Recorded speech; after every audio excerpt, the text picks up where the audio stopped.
Buenas tardes. Retomamos nuestro ciclo de charlas en homenaje al centenario de don Jorge Millas, la vigencia de su pensamiento. La semana pasada tuvimos una pequeña interrupción, un pequeño break, y nos quedan entonces 4 charlas a las que los invito con entusiasmo. Las 2 primeras, la de hoy y la del próximo lunes, las dará la profesora María Angélica Figueroa, y las 2 últimas las dará el antiguo profesor de esta facultad, Jorge Street, que se encuentra con nosotros y que nos ha acompañado por lo demás en todas las charlas. La profesora Figueroa es poco lo que se requiere decir y mucho lo que se debiere decir. Ella ha sido parte integrante de esta alma mater desde hace mucho tiempo y al menos profesora titular desde el fallecimiento de don Jorge Aguirre el año 68. Ha sido profesora de Historia del Derecho, ha sido profesora de Constitucionalismo y más recientemente profesora de un curso denominado Género y Derecho. La profesora Figueroa ha sido distinguida con el premio Amanda Labarca, con el premio Mujer del Siglo XXI y también, por supuesto, como mejor profesora por varias generaciones.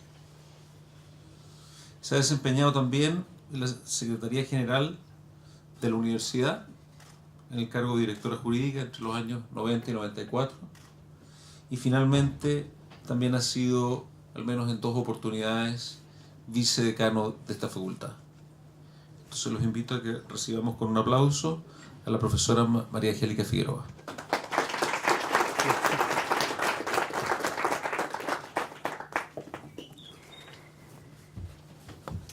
Buenas tardes. ¿Se oye bien ahí? ¿Ahí? A pesar de no ser mi especialidad, no pude restarme a esta iniciativa de dejar un testimonio sobre quién fue, qué pensó y cómo influyó Jorge Millas, no solo en las generaciones de quienes tuvimos el privilegio de ser sus alumnos, sino más tarde, en un momento crucial de la vida de nuestro país, en que este intelectual retraído, de apariencia tímida, se llegó a convertir en el paradigma de la valentía republicana. En mi caso, el problema es cómo hacerlo desde una perspectiva histórica, tratándose de un filósofo respecto de quien interesa fundamentalmente la veracidad, la profundidad de su pensamiento. En este dilema creí que era interesante tratar de atisbar, aunque solo fuera en algunos aspectos, cuál fue el pensamiento de Jorge Millas respecto de temas circunstanciales de su tiempo. Todo un desafío, en parte porque no fue frecuente que el profesor Millas opinara sobre la contingencia. Aún más, al parecer, muchos aspectos de la contingencia parecían lejanos a su interés y aún casi molestos. Por otra parte, siempre está el temor de interpretar incorrectamente sus ideas, lo que para mí sería grave. En definitiva, el problema consiste en cómo llegar a todo esto sin traicionar a un hombre cuyo sello distintivo fue su autenticidad y su consecuencia de vida. Aunque razonablemente persisten mis dudas sobre si alcanzaré este objetivo, me he propuesto abordar 2 temas principales que él trató en sus escritos a mediados del siglo XX. En ellos están sus ideas, sus opiniones en abstracto, pero se trata de temas que están en el trasfondo de hechos importantes que marcaron la vida de Chile entre los años 1960 hasta la fecha de la muerte de Jorge Millas en 1982. Incluso podemos afirmar que estos temas marcan para muchos la forma de interpretar el proceso histórico del país en esa etapa. Me ha parecido lícito inferir algunas hipotéticas respuestas del profesor Millas sobre estas circunstancias, considerando adicionalmente que su conducta individual, su testimonio de vida, al menos avala esta supuesta respuesta. Para mayor tranquilidad, puedo agregar por otra parte que existe una especie de autorización expresa para hacer esta inferencia, en tanto, cito a Millas, debo leer porque tengo muchas citas, cito a Millas: las ideas filosóficas poseen, aparte de su sentido objetivo, una función en cuanto expresan o promueven un estado histórico de cosas. Agrega: una idea necesita operar, además dinámicamente, si no corresponde a situaciones históricas totales, ni crea nuevas situaciones, incitando otras corrientes de ideas, suscitando actitudes de vida, generando normas y formas de acción teórica o práctica, es una idea aquejada de parálisis, frustrada también, por perfecta que sea su estática de sentido. ¿Cuáles son los temas que he escogido del repertorio analizado por Millas? Son dos, que subyacen o que explícitamente traten los escritos a los que me voy a referir.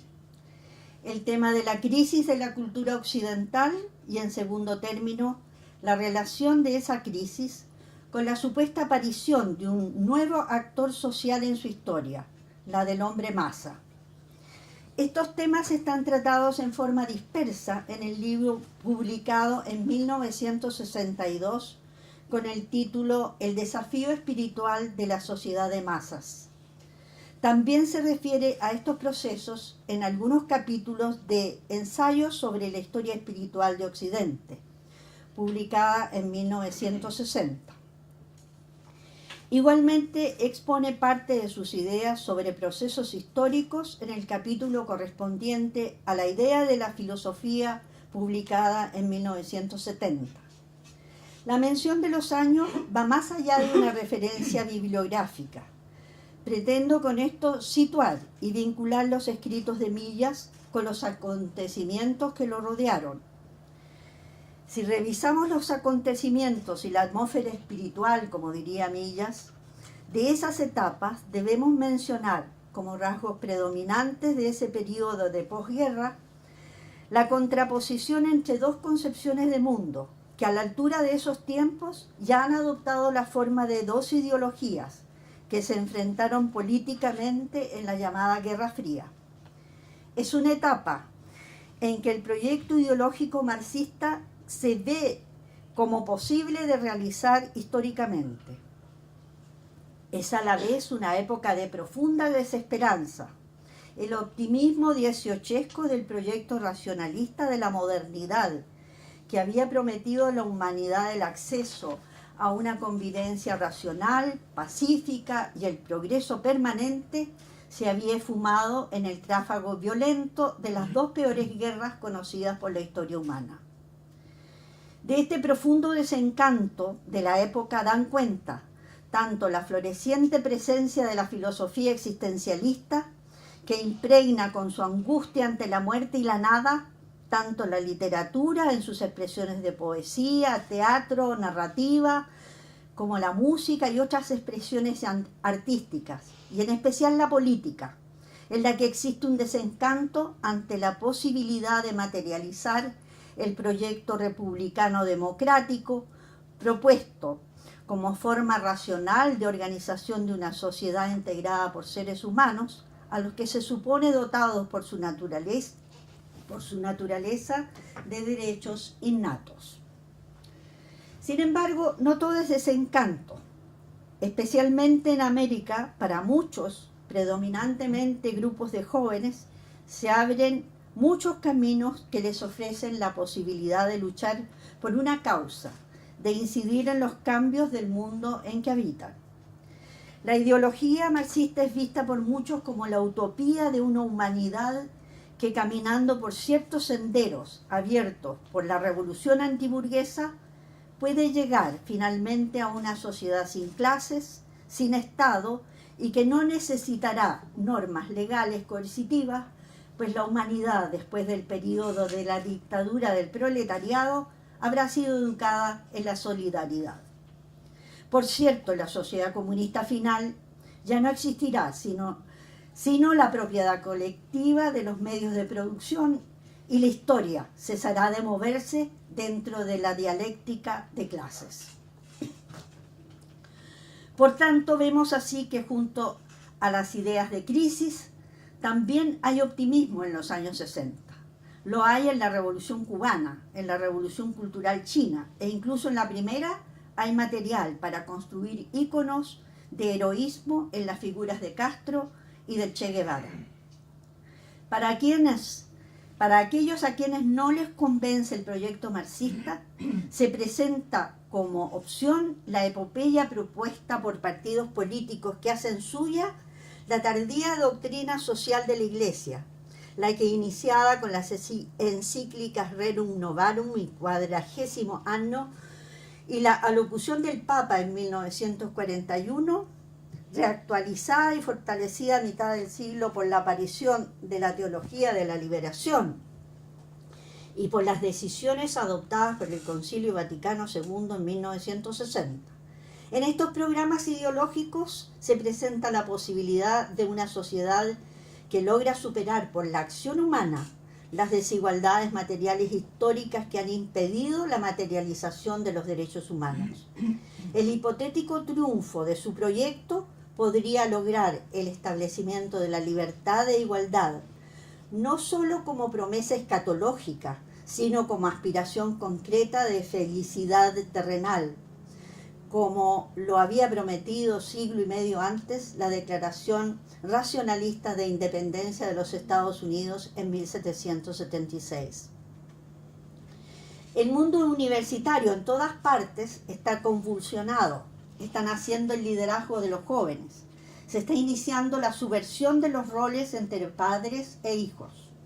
La rebelión estudiantil iniciada a comienzos del siglo con el Manifiesto Liminar de Córdoba en 1918, junto a otras rebeliones políticas de esa época, renace y busca subvertir también en la estructura de las universidades los viejos roles de la autoridad. La Universidad chilena de los años 60 no escapa a este ambiente de cambios y rebeldías, y es en ese ambiente en el cual debemos situar a Jorge Millas, cuando en sus escritos se refiere a los temas de la cultura y la sociedad de su tiempo. Dije anteriormente que son dos los temas sobre los que escribe Millas que me permitirán asomarme a lo que pensaba sobre los acontecimientos de su época. Uno es la idea de crisis de la cultura occidental y otro el tema de la sociedad de masas. Este último lo trata en un análisis del planteamiento que hace Ortega y Gasset en su conocido texto La rebelión de las masas, publicado en 1929. Del análisis de estas ideas se hace cargo Millas en el segundo capítulo de su libro sobre el desafío espiritual de la sociedad de masas, capítulo que denomina El tema de las masas en Ortega y Gasset. Desde luego califica al autor como uno de los vigías de nuestro tiempo, como analista implacable del espíritu de nuestro tiempo. En tanto, refiriéndose al escrito mismo, lo considera un análisis que alerta de los aspectos negativos y peligrosos de la masificación como fenómeno que amenaza, comillas, el porvenir de la sociedad. Agrega Millas, cuanto tema que cae bajo el escalpelo del análisis orteguiano se convierte al punto en tema de reflexión histórica, y no de historia en general, sino de historia de nuestro tiempo, del espíritu y del sino de nuestra época. Hay en las frases citadas, sin lugar a dudas, una toma de posición de Millas que califica los años 30 de su siglo, al igual que Ortega, como una etapa de crisis. En sus palabras está presente la idea de crisis, me parece que aún acepta la idea spengleriana de la decadencia. declara que el objetivo de su análisis es el de revisar los aspectos suficientes e insuficientes que presenta el planteamiento de Ortega, al cual, además de calificar como el analista implacable de nuestro tiempo, agrega que quien no examine la obra de Ortega en función de esta relación suya con el alma de su tiempo, anula toda posibilidad de comprenderla cabalmente.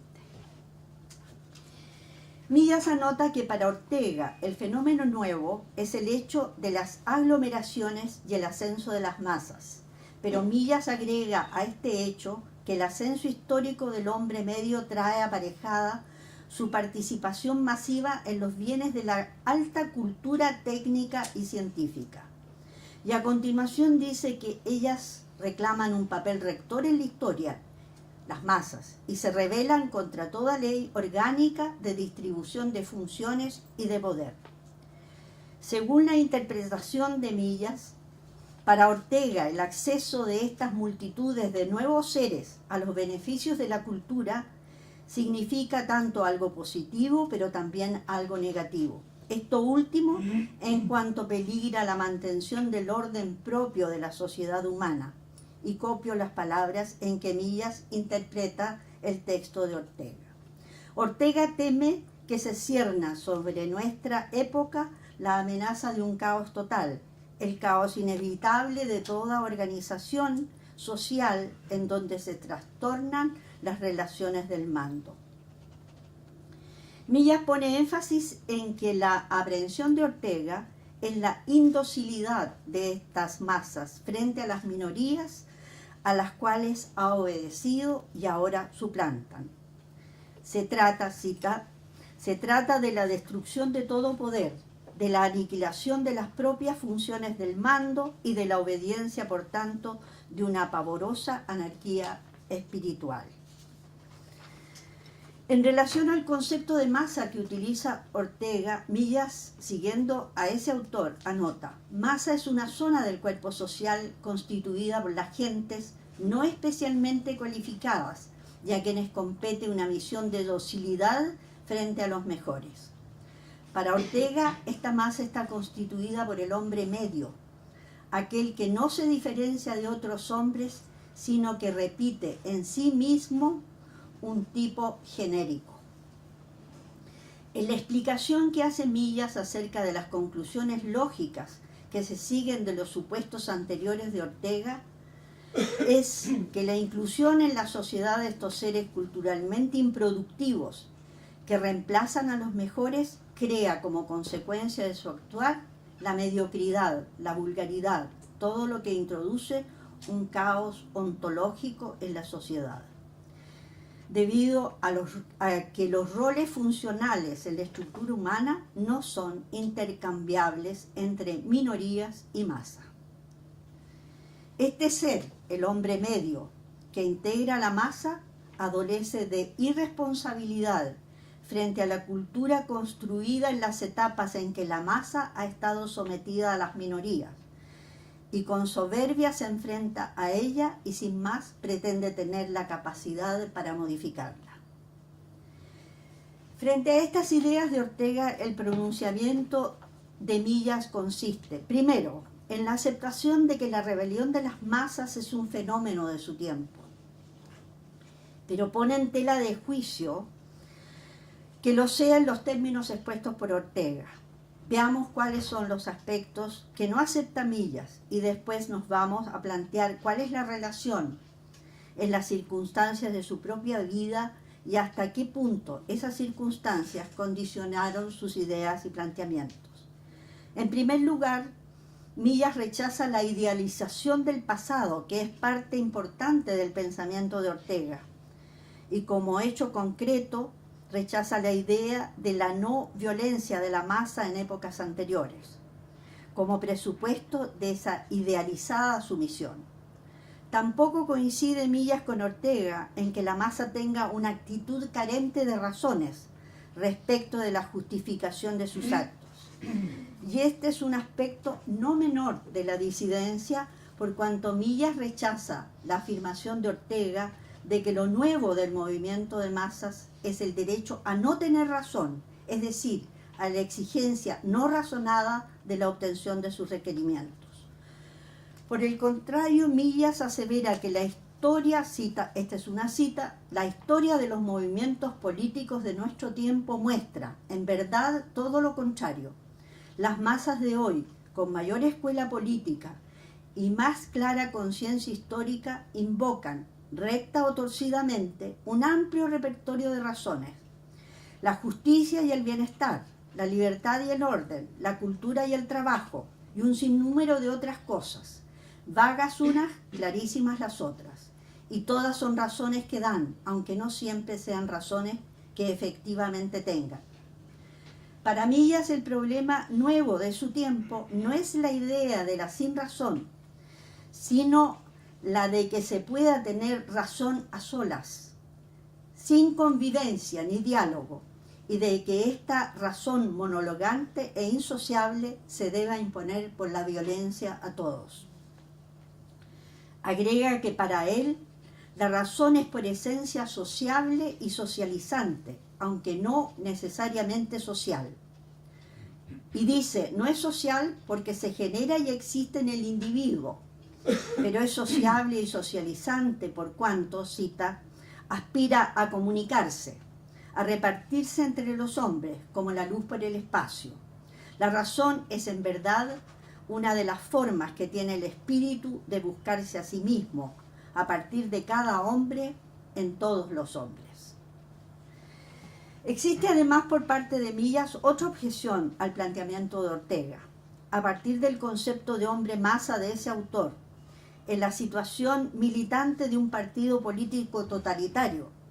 Millas coincide con Ortega en que también hay en esa situación una renuncia a un razonamiento propio y una aceptación del liderazgo de los mejores. Si bien acepta la idea de que las minorías selectas se consideran a sí mismas como depositarias de la verdad y la imponen a las mayorías, él considera que el problema actual es que existen hoy día minorías con proposiciones, planteamientos y razonamientos contradictorios entre ellas.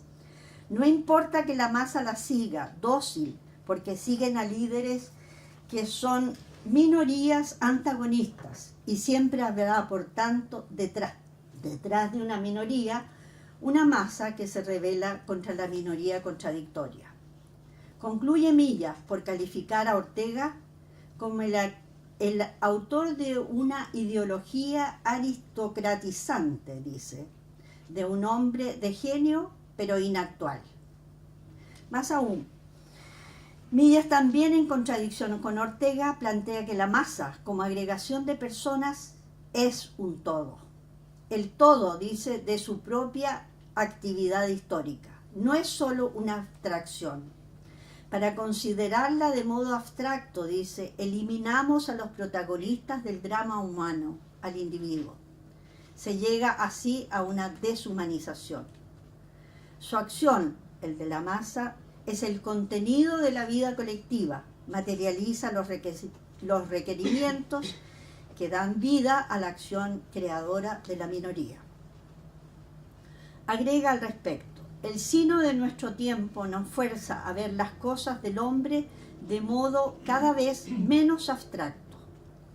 Contrapone él su idea de humanidad a la de Ortega, citándolo en parte, dice: la propia idea de humanidad, la de Ortega, ya no es la de ese ente abstracto, irresponsable, inexistente, desdeñado por Ortega. Al respecto agrega que en la actualidad ya no es válido el concepto abstracto de humanidad de los hombres del siglo XVIII. Cito, la humanidad no es ya solo un concepto de filósofos ni una pura meta de moralistas. El espectro metafísico ha encarnado en la muchedumbre humana que nos rodea por todas partes, con sobrecogedora magnitud física e irresistible presión espiritual.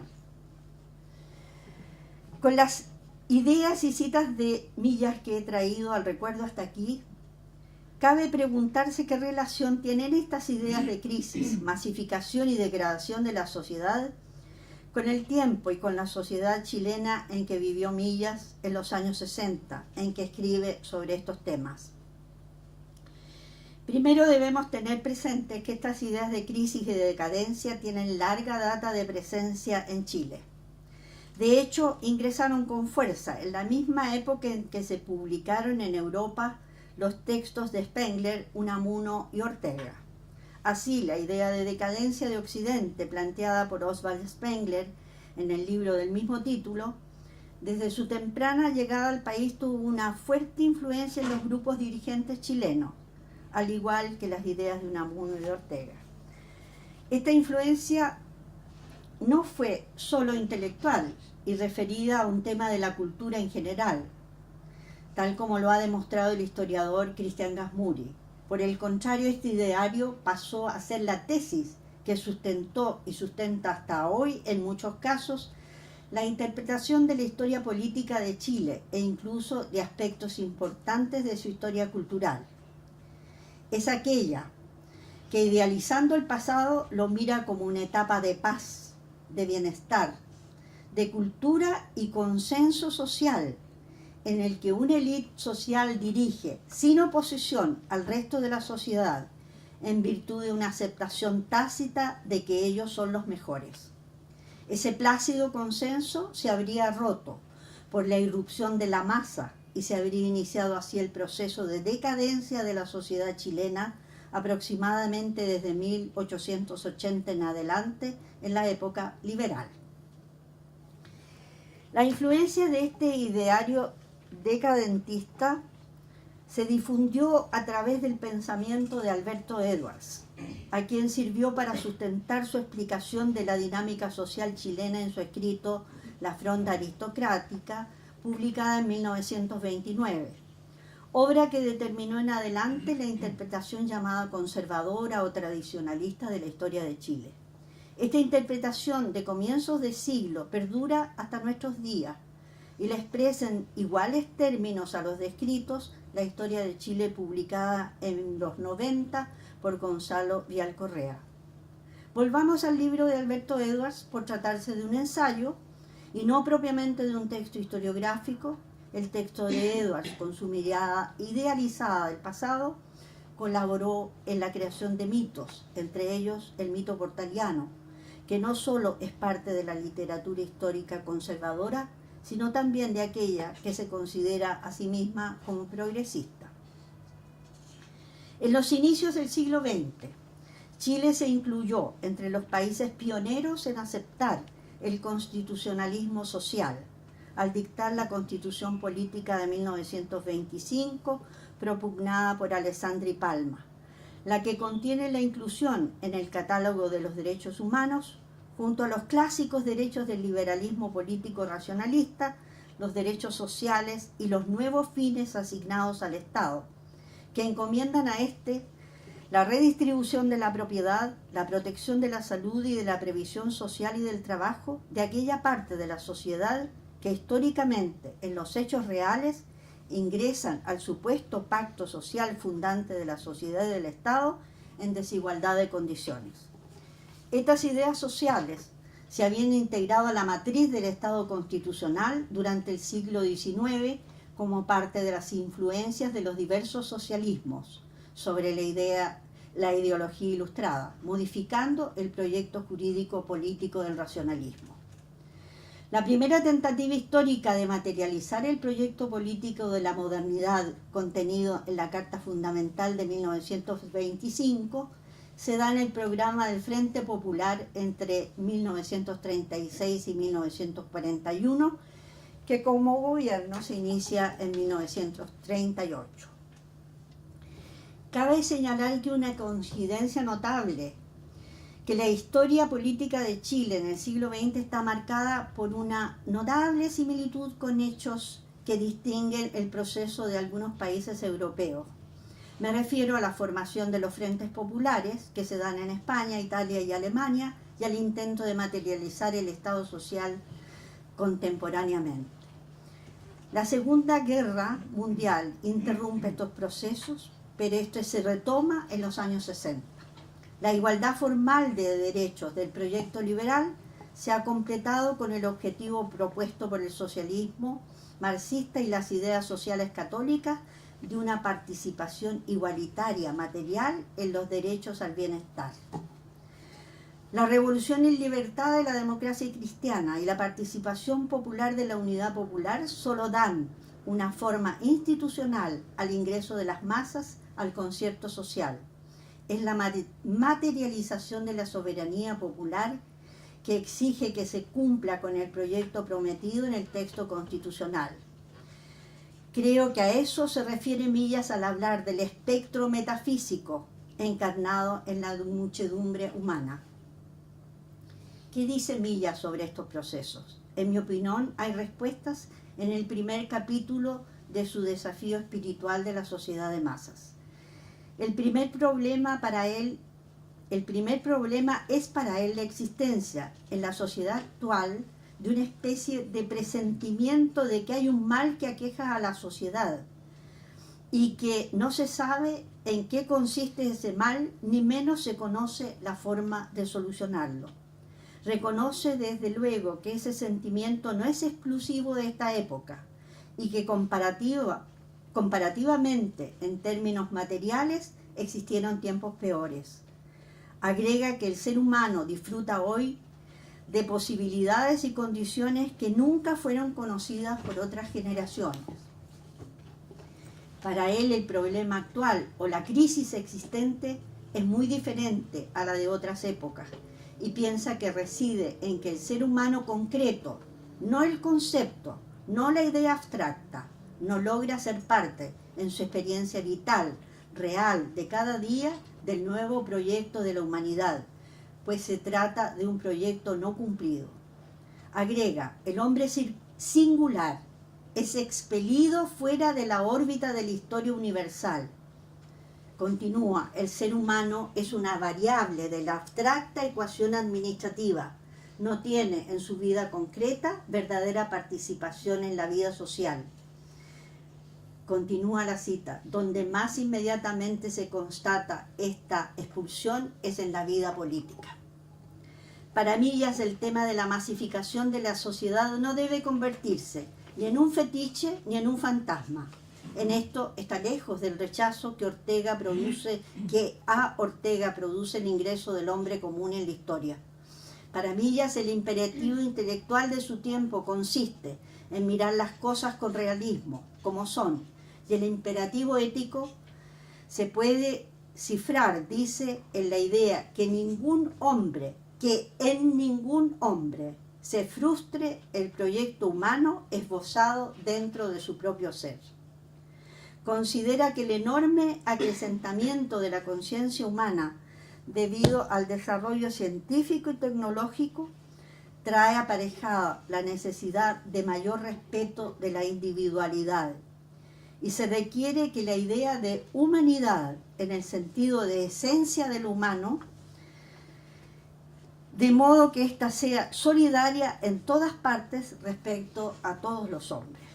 A partir de estas ideas de Millas se puede entender que para él la modernidad en su proceso histórico ha hecho que los individuos concretos pretendan materializar la esencia del ser humano, inventada por la filosofía racionalista, aquel ser con derechos de vida, libertad, igualdad, postulados a priori como autoevidencias racionales, que en el proceso histórico están destinados a transformar la realidad concreta en el proyecto de una sociedad humana en convivencia racional. En ninguna época, dice Millas, el hombre ha tenido mayor conciencia de su esencia como ser humano, de sus potencialidades. De allí proviene también la conciencia torturada por la expectativa y esperanza de realizar el ser esencial en la existencia material. Agrega que en la sociedad técnica de masas se necesita una educación que constituya al ser humano en un ser dueño de sí, capaz de conciencia y de decisión. La sociedad de masas ha colocado a todos los hombres en la situación de aspirar a ser plenamente partícipes en los bienes culturales.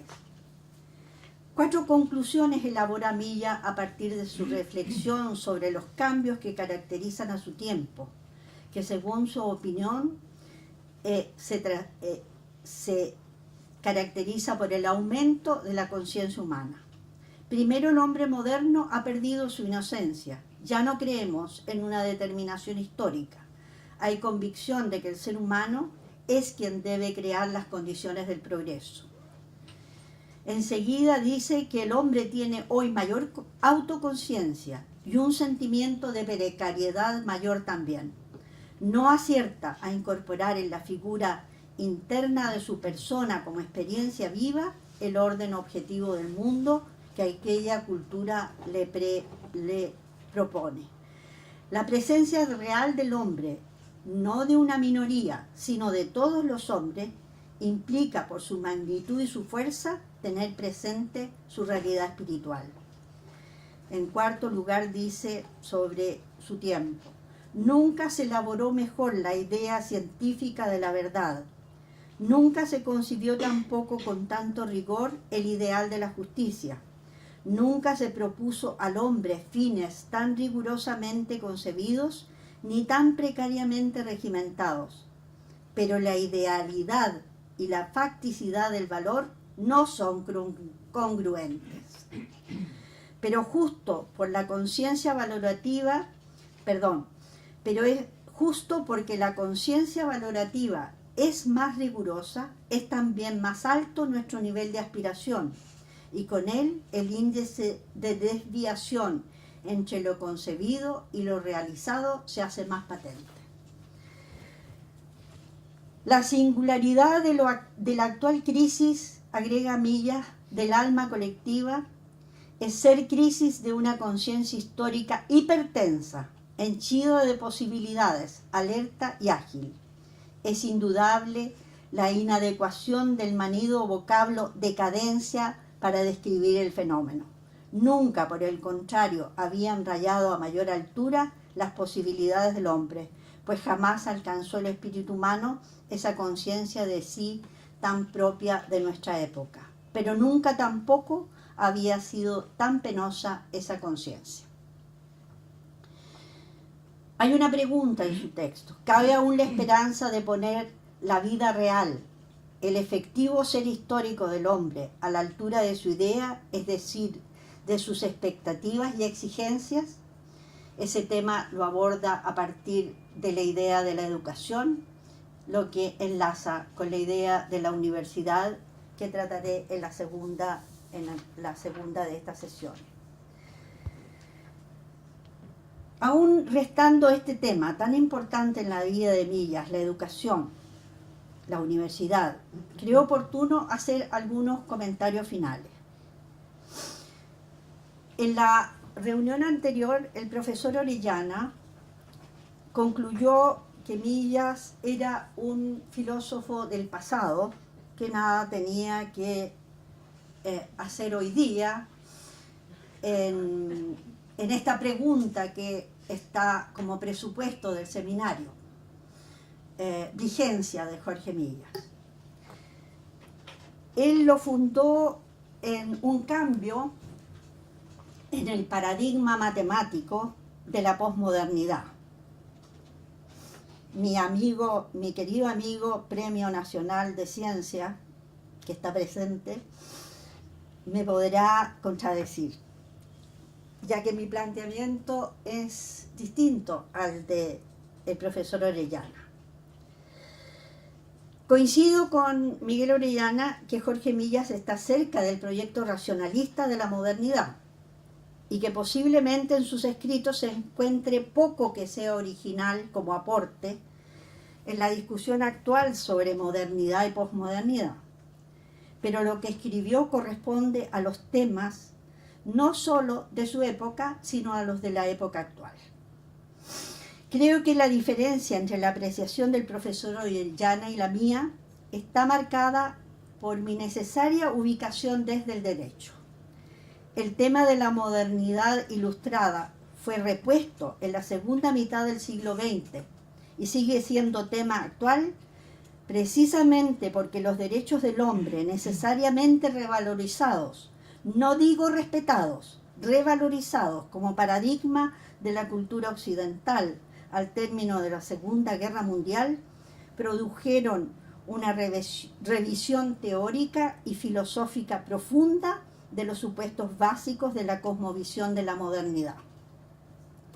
Las discusiones de Hart, Habermas, Rawls, Foucault, Ferraioli o Dworkin tienen desde una perspectiva positivista bastante suaves en algunos de ellos como base de discusión o los derechos del hombre o los fundamentos y posibilidades de funcionamiento de la democracia y del Estado basado en la soberanía popular, para nombrar solo algunos temas. Si los revisamos, todos ellos fueron puestos en realidad o inventados por la modernidad. Por esa razón creo que Jorge Millas tiene vigencia, en tanto su búsqueda la veo ligada a una respuesta de cómo el ser individual logre construir en su vida ese proyecto ideal propuesto por el racionalismo. No es un tema muy distinto de aquel analizado por Jürgen Habermas en su artículo denominado El proyecto inconcluso de la modernidad, publicado en un libro que recopila escritos sobre modernidad y posmodernidad. Aquí tenemos.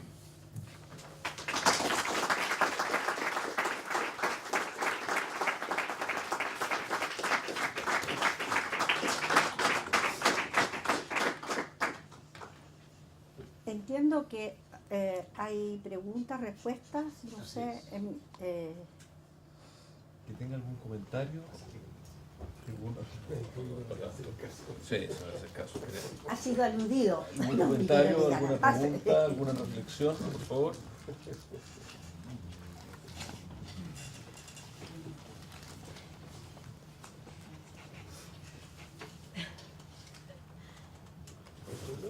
sí. No defender nada, si para esto es. Sí, no, si para eso me parece. Por supuesto, por lo que hacemos. En ese caso, entonces terminaríamos acá. No, yo solo quiero hacer notar lo inteligente y sintético que hizo Angélica al mostrarnos a Milla. Bueno, perdón. Encuentro que estuvo excelente.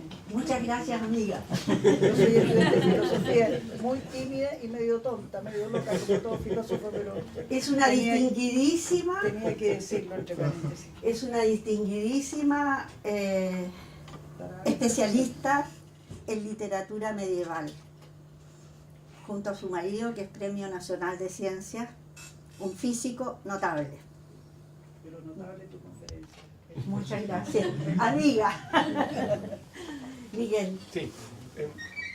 si quieres, te pones por acá, No, que no, es más no, fácil para... Es que se oye mejor. Y así dialogando. Atento para acá, porque por aquí está ocupado. El profesor Miguel Orellana, filósofo, doctor en Oxford. Nada es perfecto. Bueno, sí, nada es perfecto. Yo aprecio mucho la defensa de la vigencia de Millas, porque yo lo que dije en la sesión anterior, creo, era que en mi impresión era que Millas era un pensador que estaba vigente en el mismo sentido que Aristóteles estaba vigente. Esto es digno de ser estudiado, leído, aterrizado. Esto vale la pena, eso es la vigencia. Pero que mi exposición, como resumió la profesora Figueroa, yo veo a Millas como un filósofo moderno, o sea, una persona que llega a la discusión intelectual después del enorme sacudón que significó el fin de la Edad Media, el fin de las certezas respecto de las fuentes de conocimiento que validó el tomismo. Para los asuntos empíricos, Aristóteles, Historia Natural, Museo de Historia Natural. Y para los asuntos sacros, la Biblia. Y eso, en los 100 años que van entre el descubrimiento de América y el descubrimiento de las lunas de Júpiter, se hundió. Porque el descubrimiento de América invalidó la genealogía bíblica de la humanidad. Habían millones de seres humanos que los intelectuales europeos no podían retrotraer a Adán y a Eva. Este es el impacto de América. Y las lunas, o sea, se fue la parte bíblica. Por lo muy menos había que aceptar que la Biblia no era una fuente exhaustiva de conocimiento geográfico. En la Biblia nunca está América, nunca están los americanos. Y ahí estaba América y ahí estaban los americanos. Entonces, esa fuente perdió legitimidad. Y la otra mitad de la visión tomista, la mitad física, la física de Aristóteles, quedó refutada por el descubrimiento de las lunas de Júpiter, porque según Aristóteles, que era un empirista, que es una cosa muy digna, muy buena, a tomarse en serio lo que uno percibe, lo que uno ve es que las cosas de la luna para arriba giran en círculos en torno a la Tierra. Y cuando Galileo descubrió las lunas de Júpiter, ahí habían cosas que giraban en torno a Júpiter, no en torno a la Tierra. Así que se hundió la fuente bíblica y la fuente aristotélica, y los modernos se dedicaron, con distintas maneras, a buscar cuáles eran las fuentes del conocimiento, de dónde se podía... Este es el problema de la filosofía moderna, el conocimiento. Y en ese sentido yo dije, Millas es un filósofo moderno. Y en cambio nosotros, en este mundo feliz que vivimos, ya sabemos que la teología no es la ciencia principal, la física no es la ciencia principal, con permiso del Premio Nacional, la biología no es la ciencia principal. Premio en Francia también. ¿Cómo? Ten cuidado porque es premio en Francia también. No, sí que... y por último, lo que nosotros vimos después de la horrorosa guerra del año 39 al año 89, es que ahora sí sabemos, la verdadera ciencia es la economía. Esta es la verdadera ciencia. Y que en ese sentido, el pensamiento filosófico de Millas, de provechoso estudio, una cosa sistemática, una cosa que nos convoca, que vale la pena tener presente, conocer, etc., no estaba vigente. Esa era la tesis, correcta o incorrecta. Incorrecta, según acaba de argumentar la profesora Figueroa. Ahora, lo que a mí me parece muy interesante es que la figura de Millas, y en esto coincido con Angélica plenamente, tiene un valor humano que es algo que hay que resaltar, porque los profesores universitarios, especialmente los de filosofía, en general son personas bastante cobardes.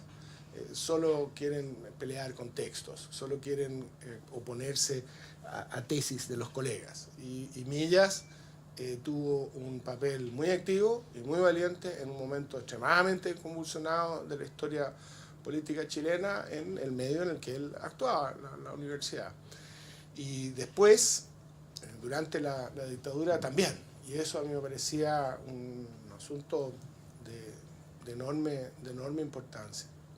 Ahora, yendo a la presentación de Angélica, yo creo que esta idea de Millas, de poner una distancia a esta idealización aristocratizante de Ortega, que terrible, ahora está toda esta gente y son todos tan ignorantes y no leen, no aprecian el estudio, etc. Es que no es tan simple, no es tan simple. El que haya surgido la idea de decadencia de la cultura de Occidente tiene que ver con la aparición del positivismo, que identifica a las sociedades como entidades físicas reales, y de ahí, con el desarrollo de nuevas ciencias que surgen a partir del positivismo, es que se trata de mirar también a la sociedad y entenderla. Ahí es parte de la sociología, trata de entenderla precisamente como un ente vivo que tiene un nacimiento, una vida fructífera y una muerte, previo a la cual viene una decadencia. Y esta idea es muy fuerte en el momento en que, terminando el siglo, terminan las grandes dinastías reinantes, se deshace esa Europa tradicional, ahí recién se deshace, porque el proyecto de la modernidad recién empieza, el de la modernidad que va del siglo XVII y XVIII, no desde el descubrimiento de América. Esos son los tiempos modernos, que es otra cosa. El concepto de modernidad es del siglo XVII y XVIII y es una nueva cosmovisión. No tiene nada que ver con descubrimiento, es mucho más complejo.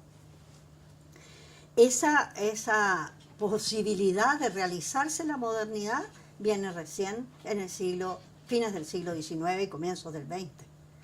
Con anterioridad, Europa, que es el destinatario de este proyecto, es todavía históricamente parte del siglo XVIII, con las grandes monarquías absolutas.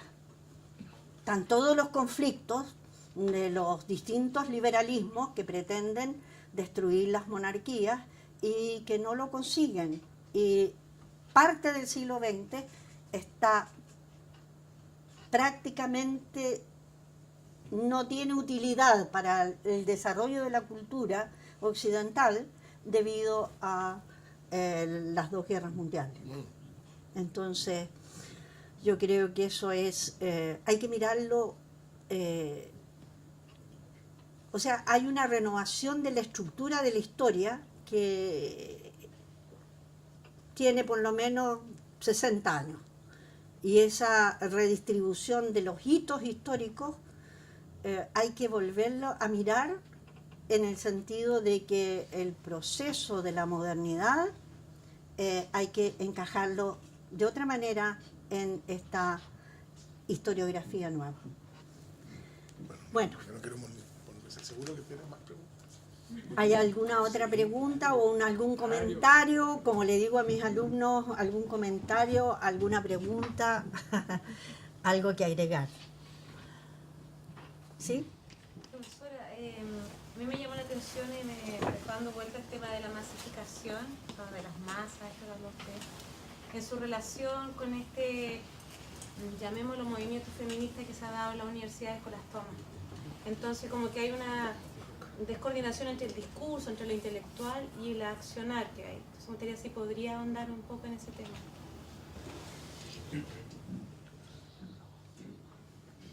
Mientras hacía el trabajo,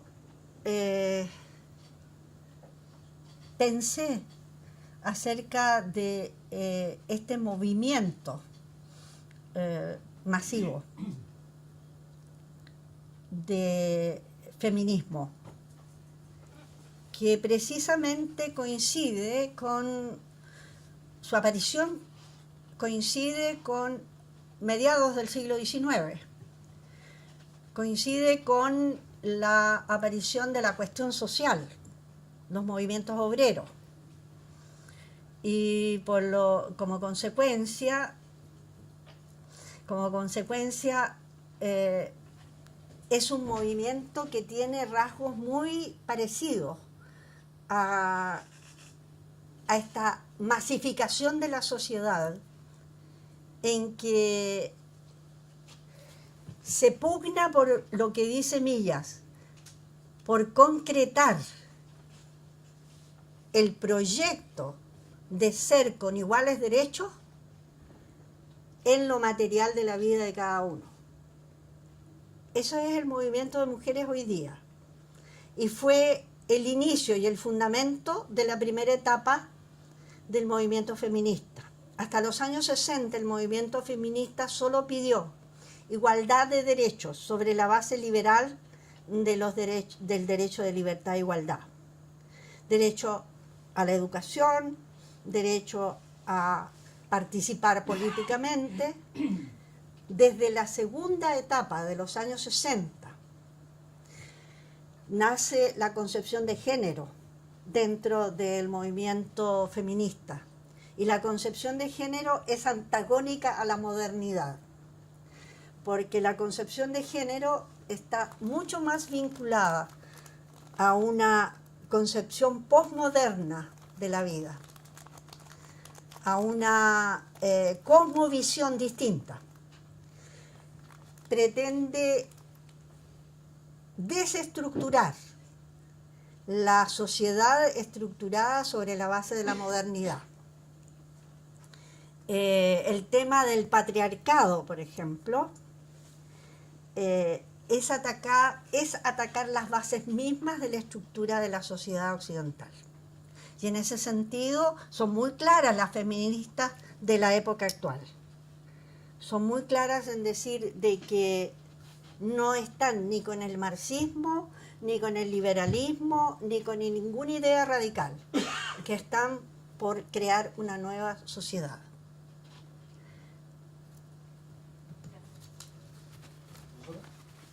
Vinculado con ese punto, porque me llamó la atención el remache final que usted hace con el proyecto inconcluso de la modernidad de Habermas, que es una fuente que en mi juicio no estaba presente en la lectura que usted No, hace. claro que no, es muy posterior, es de los años 90. Por supuesto.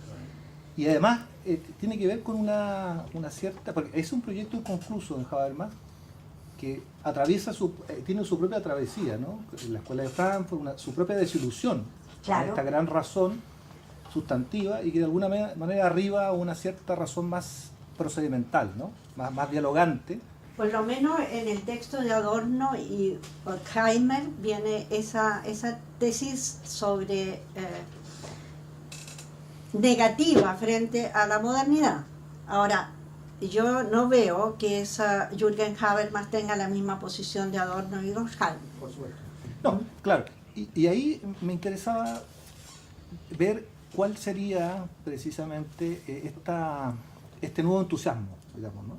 Para ver la vigencia del pensamiento que usted recrea. Perdón, ¿ese nuevo qué? Entusiasmo. Ya. Esta nueva... Bien. Porque el contrapunto es muy claro, ¿no? Contra el pesimismo. Y entonces, ¿cuál sería esta nueva conclusión, este nuevo proyecto inconcluso de la modernidad al que nos No invitaría? es un nuevo proyecto, es el proyecto que no se construyó. Y no se construyó de acuerdo al planteamiento que tiene Habermas en ese pequeño artículo, debido al desarrollo de la técnica, de la especialización y al desvío que tuvo el proyecto por el desarrollo del capitalismo industrial. Y entonces el proyecto está intacto. Como proyecto se frustró históricamente. Y entonces, porque el proyecto inicial del racionalismo es un proyecto destinado a producir un entorno de vida para el ser humano, para que el ser humano se desarrolle racionalmente como un ser feliz en cada uno de los seres humanos. Y eso es lo que, sobre eso reitera Millas. El proyecto está allí, pero se desvió en el camino. Prácticamente esa expresión, se desvió en el camino, me recuerda que está en alguna parte en algunos de los escritos de Habermas. No creo que en ese mismo, sino que en Eficacia y... ¿cómo se llama el libro? Practicidad y validez. Practicidad y validez. Pero es un texto muy posterior, ¿eh? El practicidad y validez. Claro, claro. De los Pero 90. lo notable es que Millas, en los 60, está pensando en coincidencia con Habermas. Es lo que va a hacer Me parece. Habermas. En lo que va a hacer Habermas muchísimo tiempo después. Entonces, no me da la impresión de un filósofo chileno al final del mundo, terminando apenas 20 años después del término de la Segunda Guerra Mundial, que interrumpió todos los procesos intelectuales, ¿no es así? Que esté tan perdido en la filosofía. Yo creo que realmente esa percepción de estar frente a un hombre notable, que tuve muy joven, sin mayores capacidades de análisis, y yo creo que es verdadera. En nuestro país debe haber sido difícil. Para él, que estudió no solo en Estados Unidos, no podía ir a otro lado, a Europa durante la guerra, debe haber sido difícil estar en contacto con los grandes temas de su época. Bien, terminamos. Si no hay nada más, Enrique, No, ¿no? yo quería felicitarte primero por la conferencia, No, porque gracias. a mí me despierta también una cierta nostalgia. Yo estudié en la Universidad de Chile en la época en que la gente de Boucher, como yo, íbamos a Macul, porque Macul era el centro De la intelectual, cultura. era el centro intelectual de Chile, de la Universidad de Chile. Nosotros en Bocher nos sentíamos muy acomplejados justamente porque había un personaje como Jorge Milla al que no podíamos entender. Y íbamos a esas clases. Desgraciadamente la Universidad de Chile ha evolucionado por un lado en el cual hoy día Macul es sinónimo de cualquier cosa menos de eso. Y eso es muy triste. Es muy triste para mi generación, es muy triste para los que son mis alumnos hoy día, que no tienen un referente donde ir cuando se colocan preguntas como las que la Angélica debatió hoy día. Es decir, lo que tú expusiste hoy día son los problemas fundamentales del ser humano y creo que Milla los atacó. Es decir, cuando tú decís que es un filósofo de la antigüedad, no, si en el fondo planteó problemas que son esenciales, que son los mismos que nos jodan a todos, a mis alumnos ahora, a mí, son los que nos cagan a todos, ¿me entendí? Esos son los problemas que atacó Milla. Y a mí me parece que en ese sentido es sumamente actual. A mí no me parece actual, no estoy de acuerdo contigo. Contigo te digo, lo que ha cambiado el mundo no me digáis que es la economía. Lo que ha cambiado el mundo es tener el celular, tener los computadores. Lo que ha cambiado el mundo, si yo tuviera que hacer la cosa de nuevo, estudiaría biología, porque los problemas más fundamentales en este momento son biología, los problemas con los cuales tienen que legislar.